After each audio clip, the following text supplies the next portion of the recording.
नमस्कार, C10 news में आप सभी का स्वागत है। मैं हूं विवेक पाठक। उत्तर प्रदेश में चुनावी सरगर्मी बहुत तेजी से बढ़ती हुई नजर आ रही है और ऐसे में सबसे बड़ी चुनौती है देश में जो पांचों राज्य हैं वहां पर पारदर्शिता के साथ चुनाव कैसे कराए जाते हैं। कभी ईवीएम पर सवाल खड़े होते हैं तो कभी गाड़ियों से नोट बरामद किए जाते हैं, पकड़े जाते हैं। इन्हीं सब मुद्दों के ऊपर आज हमारे साथ बात करने के लिए विशेष तौर पर मौजूद हैं यूपी से आईएएस ब्रह्मदेव तिवारी जी, जो कि खास तौर से विशेष सचिव के पद पर इस समय तैनात हैं और फिलहाल अपर मुख्य निर्वाचन अधिकारी के तौर पर इस चुनावों के लिए महत्वपूर्ण भूमिका निभाते हुए नजर आ रहे हैं। बहुत बहुत स्वागत है ब्रह्मदेव तिवारी जी आपका सी10 पर। ब्रह्मदेव जी, अगर सीधी सीधी शब्दों में बात की जाए तो क्या तैयारियां हैं निर्वाचन आयोग की, खास तौर से यूपी के लिए? निर्वाचन आयोग द्वारा उत्तर प्रदेश में विधानसभा सामान्य निर्वाचन 2022 हर तरह की तैयारियां पूरी कर ली गई हैं। बूथ से लेकर के मतदाता सूची और सभी स्तरों पर पूरी तैयारी। मतदाताओं की सूची की बिल्कुल तैयारी है। सबसे बड़ा सवाल यह है ब्रह्मदेव जी कि कोरोना का जिस तरह से लगातार कोविड के जो केसेस हैं जिस तरह से लगातार बढ़ते हुए आ रहे हैं, जो नजर आ रहे हैं, ऐसी स्थिति में कोरोना के चुनौती के साथ साथ चुनाव कराना कितनी बड़ी मुसीबत और चुनौती है चुनाव आयोग के लिए? देखिए, भारत निर्वाचन आयोग ने इसके दृष्टिगत सभी प्रबंध किए हुए हैं और बूथ स्तर तक पूरी तैयारी की गई है। हमारा कोविड मैनेजमेंट प्लान भी बने हुए हैं और कोविड के परिप्रेक्ष्य में सुरक्षित मतदान कराने की हर स्तर पर पूरी तैयारी की गई है। रणदेव जी, ये बात हम लोग समझ सकते हैं क्योंकि कहीं ना कहीं जिस तरह से इसका प्रसार न हो, रैलियों इत्यादि पर जो है रोक भी लगाई गई भारत निर्वाचन आयोग द्वारा और वर्चुअल माध्यमों से सीमित संख्या के साथ प्रचार प्रसार का कार्य वर्तमान समय में निर्वाचन में चल रहा है।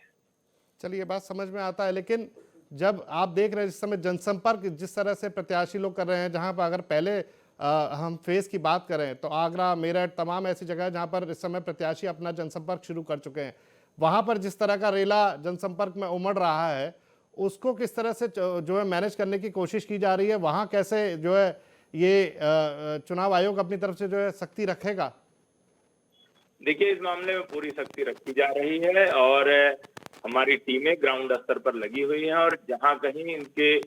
भारत निर्वाचन आयोग की कोविड संबंधी गाइडलाइन का जो उल्लंघन दृष्टिगत होता है, वहां पर कार्यवाहियां देखी जा रही है। कोरोना से बचाव और अगर सजगता की बात करें तो जैसे आपने कहा कि अपनी तरफ से कि हम लोग अपनी तरफ से मैसेज कन्वे कर रहे हैं कि भाई ठीक है, हमें कोविड से भी बच के चलना है। ई प्लेटफॉर्म पर भी लोग जो है जा रहे हैं, जो है रैलीज कर रहे हैं, अपना जनसंपर्क बढ़ा रहे हैं। क्या कोई विशेष तौर पर कोई गाइडलाइंस इस तरह की जारी की गई है चुनाव आयोग द्वारा, जिससे कि कोविड को भी यहाँ पर रोकथाम, संक्रमण को भी रोका जा सके और बेहतर तरीके से, सुरक्षित तरीके से चुनाव भी ठीक ठाक तरीके से किया जा सके? इसके लिए पूरे दिशा निर्देश भारत निर्वाचन आयोग ने जारी किए हुए। तो वही बात है सर कि किस तरह के दिशा निर्देश है जो कि जनता तक भी पहुंच जाए? जी हाँ, प्रेस के माध्यम से भी और जैसा आपको विदित है कि भारत निर्वाचन आयोग के स्तर पर भी प्रेस कॉन्फ्रेंस करके भी इसके बारे में सबको बताया जा चुका है और लगातार हम भी इसका प्रचार प्रसार कर रहे हैं।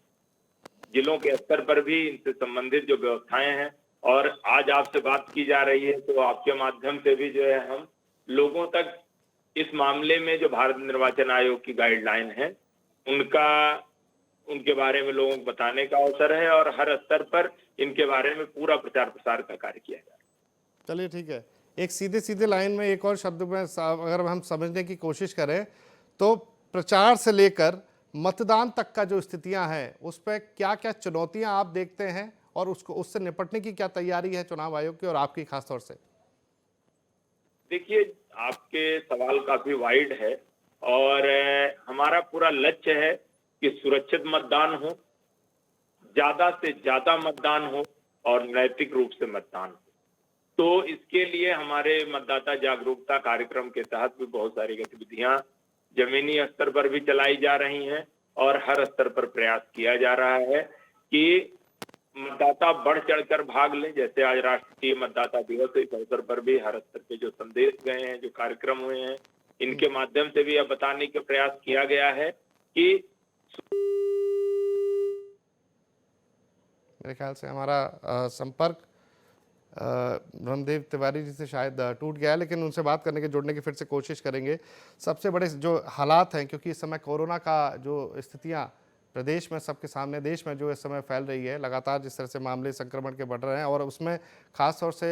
जो चुनावी स्थितियों को देखा जाए तो चूंकि प्रचार में भी कि जिस तरह से पुलिस, जो उत्तर प्रदेश पुलिस द्वारा कई जगह, खास तौर से कई जगह किसी गाड़ी से नोट कभी बरामद किए गए हैं, तो सबसे बड़ा जो चुनौती है वो ये है कि प्रचार के दौरान संक्रमण को कैसे रोका जाए, क्योंकि जब जनसंपर्क होता है तो कहीं ना कहीं बहुत बड़ी चुनौती उसी में सामने निकल के आती है कि जब जन सैलाब उमड़ता है तो संक्रमण को कैसे रोका जाना है। उस पर कई गाइडलाइंस चुनाव आयोग ने अपनी तरफ से, जिस तरह से ब्रह्मदेव तिवारी जी बता रहे थे कि उनकी तरफ से साफ तौर पे गाइडलाइंस जारी की गई हैं, लेकिन उसके बावजूद भी जो लोग घर से बाहर निकल रहे हैं, प्रचार में किस तरह से उसको जनसंपर्क जब होता है तो उसको किस तरह से रोका जा सकता है, ये सबसे बड़ी बात है और सबसे बड़ी चुनौती मेरे ख्याल से इस वक्त इन जो चुनावों में है। क्योंकि पश्चिम बंगाल में भी देखने को मिला था जब चुनाव हो रहे थे तो वहाँ भी संक्रमण ने काफ़ी तरह से अपना पैर पसारे थे। चुनौती बहुत बड़ी है। साथ ही साथ सबसे बड़े जो दूसरा एक बस जो एक महत्वपूर्ण सवाल निकल के आता है, चलिए ब्रह्मदेव तिवारी जी फिर से हमारे साथ जुड़ चुके हैं। ब्रह्मदेव जी, हमारा जो सवाल था कि आखिरकार जो स्थितियां चल रही हैं प्रचार से लेकर मतदान तक की, जिस तरह की आप बात कर रहे थे, उनमें किस तरह की तैयारियां आपकी हैं? क्योंकि देखिए, प्रचार में सबसे बड़ा जनसंपर्क में, और उस जनसंपर्क के साथ साथ संक्रमण को रोकना, उसके बाद सर्विलांस सिस्टम पर भी सवाल उठता है कि क्या इतनी सर्विलांस सिस्टम अपने पास है कि हम उस तरह से चीज़ों को रोक सकें, उनके खिलाफ कार्रवाई भी कर सकें जो लोग इन नियमों को कानून से जो है बाहर जाते हुए दिखाई देते हैं? देखिए, हम इस पे पूरी तैयारी की हुई है और इनका जमीनी स्तर पर जो भारत निर्वाचन आयोग के निर्देश हैं, सुरक्षा और एहतियात के उपायों का पूरा अनुपालन कराया जा रहा है। धन्यवाद। 7 चरणों के मतदान है सर। उत्तर प्रदेश में 7 चरणों के मतदान हैं और सातों चरणों में आप देख सकते हैं कि चूंकि अभी हम, अब जैसे कल आईआईटी दिल्ली का भी एक सर्वे रिपोर्ट आया था कि अभी कोविड का पीक आना बहुत ज़रूरी है। वो कोविड का पीक आना बहुत जो है अभी बाकी है। तो ऐसी स्थिति में क्या मान लिया जाए कि क्या हम ये तैयार हैं कि कोविड के साथ साथ हम इस चुनावों के साथ आसानी से, सुरक्षा के साथ, सतर्कता के साथ इन चुनावों को करा पाएंगे? मेरे ख्याल से हमारा संपर्क फिर से ब्रह्मदेव तिवारी जी से टूट गया, लेकिन हम लोग फिर से कोशिश करेंगे कि उनसे बातचीत हो। महत्वपूर्ण बात यही निकल के आती है जो कि जिस तरह से, क्योंकि उत्तर प्रदेश जो सूबा है वो काफ़ी बड़ा है और इस तरह से जो हम समझ सकते हैं, क्योंकि जनसंपर्क से लेकर अगर मतदान तक की जो सुरक्षा इंतजाम हैं, सर्विलांस सिस्टम है, तो उसके सामने कई बड़ी चुनौतियां जो है खास तौर से चुनाव आयोग के सामने है। तमाम राजनीतिक पार्टियां हैं जिनका चूंकि प्रथम चरण के लिए जो उनका चुनाव प्रचार इस समय प्रत्याशी लोग खास तौर से जनसंपर्क कर रहे हैं, वहाँ पर किस तरह से इसको रोकना है, किस तरह से इन चीज़ों को करना है, ये बहुत मतलब काफ़ी मतलब अलग अलग स्तर पर जो है खास तौर से हमें देखने को मिलता है। तो ये एक ऐसी स्थितियां हैं जिसमें कि चुनाव आयोग के सामने लोगों की जान और इस चुनाव को बेहतर और पारदर्शिता के साथ कराने का बहुत बड़ी जिम्मेदारी है। उसको लेकर हमारी आज बातचीत हो रही है ब्रह्मदेव तिवारी, जो कि सीनियर आईएएस अधिकारी हैं आगरा उत्तर प्रदेश में, और विशेष सचिव के साथ साथ इनके ऊपर जिम्मेदारी है अपर मुख्य निर्वाचन अधिकारी आप ये हैं।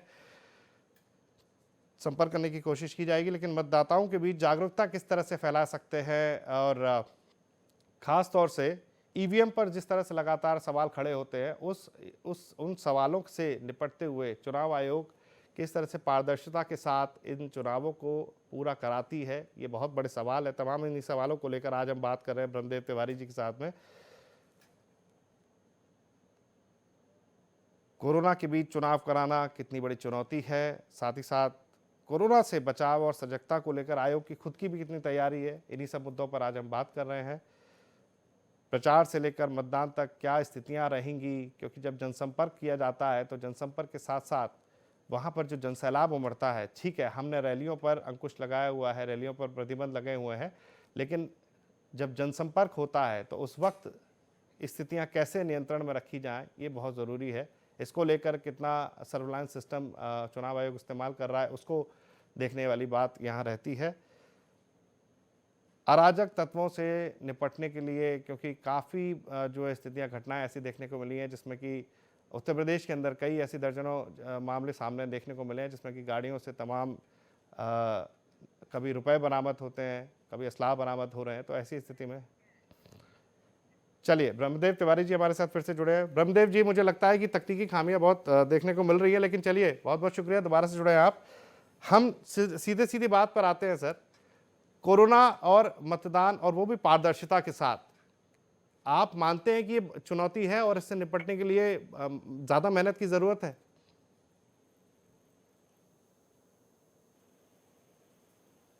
ब्रह्मदेव जी, सुन पा रहे हैं आप?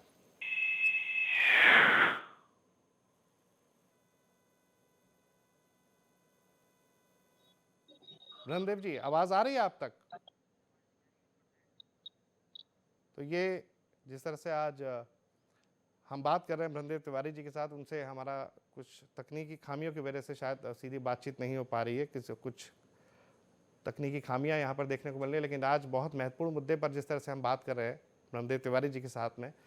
चुनाव, और वो भी उत्तर प्रदेश जैसे राज्य में, वो बहुत आसान नहीं है। और ऐसी स्थिति में जब कोरोना का पूरा प्रचंड स्वरूप यहाँ पर देखने को मिल रहा है, लगातार देश में 3 लाख से ऊपर जब मामले सामने देखने को मिल रहे हैं,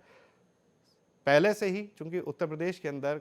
चुनावों को बहुत गंभीरता से जो है कराए जाने की बात हमेशा से चुनाव आयोग अपनी तरफ से दावे करता रहा है। जिस तरह से पिछले अभी पंचायती चुनाव हुए, ग्राम पंचायत चुनाव हुए, उसके बाद भी वहाँ पर कई ऐसी घटनाएं देखने को मिली जिसके बाद चुनाव आयोग ने सीधे तौर पर ये कहा कि हमारी कमर हमने कसी हुई है और उत्तर प्रदेश जैसे सूबे में ख़ास तौर से हम लोग पूरी तरह से तैयार हैं कि कोरोना के होते हुए भी सतर्कता के साथ, सजगता के साथ किस तरह से चुनाव कराया जाए, क्योंकि सतर्कता सुरक्षा दृष्टिकोण से भी ज़रूरी है और साथ ही साथ सजगता कोरोना को लेकर भी ज़रूरी है। ब्रह्मदेव जी,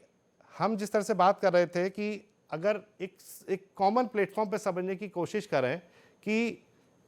एक तो पारदर्शिता के साथ चुनाव कराना है, सतर्कता के साथ चुनाव कराना है और सजगता रहनी चाहिए, क्योंकि हमें कोरोना से भी बचाव देखना है। तो कितनी बड़ी स्थितियां आप देखते हैं, चुनौतियां किस तरह से देखते हैं, और इसकी तैयारी आपकी बिल्कुल एक विस्तार से हम जानना चाहते हैं। देखिए, आपने जो 3 पॉइंट बताए हैं, सजगता, सतर्कता और पारदर्शिता, यह हमारा लक्ष्य है और इसके लिए हर स्तर पर हम पूरी पारदर्शी प्रक्रिया के तहत चुनाव कराए जाएं, इसकी भारत निर्वाचन आयोग ने तैयारी की हुई है। आप देखते हैं कि मशीन के माध्यम से चुनाव होता है, वीवीपैट के माध्यम से पर्ची भी गिरती है और सिंबल आप जो मतदाता होता है उसे देखता भी है, और मशीन की एक्यूरेसी और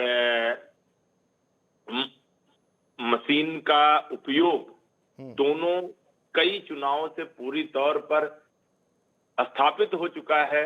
और इसमें कहीं से किसी तरह का कोई सवाल उठने का कोई सवाल ही नहीं। तो ये पारदर्शिता सुनिश्चित करने के लिए है। साथ ही पूरी प्रक्रिया आप एकदम पब्लिक नोटिस में, राजनीतिक दलों में संज्ञान ला करके, और ये हमारी वेबसाइट पर भी उपलब्ध होती है, सारी सूचनाएं पब्लिक डोमेन में है। और हमारा लक्ष्य है कि ये पूरी पारदर्शी तरीके से चुनाव की हर प्रक्रिया, हर कार्यक्रम उसका पारदर्शी तरीके से हो। हम इसकी रिकॉर्डिंग भी कराते हैं और सतर्क और सजग हमारी मशीनरी हो। किसी तरह से किसी स्तर पर जो माननीय भारत निर्वाचन आयोग के चुनाव के संबंध में निर्देश हैं, उनका पूरी तरह से हम पालन सुनिश्चित करें और कहीं से इनका अनुपालन में कमी न रह जाए, यह हमारा हर स्तर पर पूरा प्रयास है। आप देखते हैं कि मतदाता सूची बनी, उसके बाद जब आचार संहिता घोषित हुई, पुनः जो है नामांकन प्रक्रिया शुरू होने से लेकर के प्रचार तक और मतदान से लेकर मतगणना तक हर स्तर पर जो मतदान की पूरी मशीनरी है, निर्वाचन की पूरी मशीनरी है, वो सतर्क है, सजग है। और आज के सोशल मीडिया के इस युग में जहां हर आदमी के हाथ में मोबाइल है,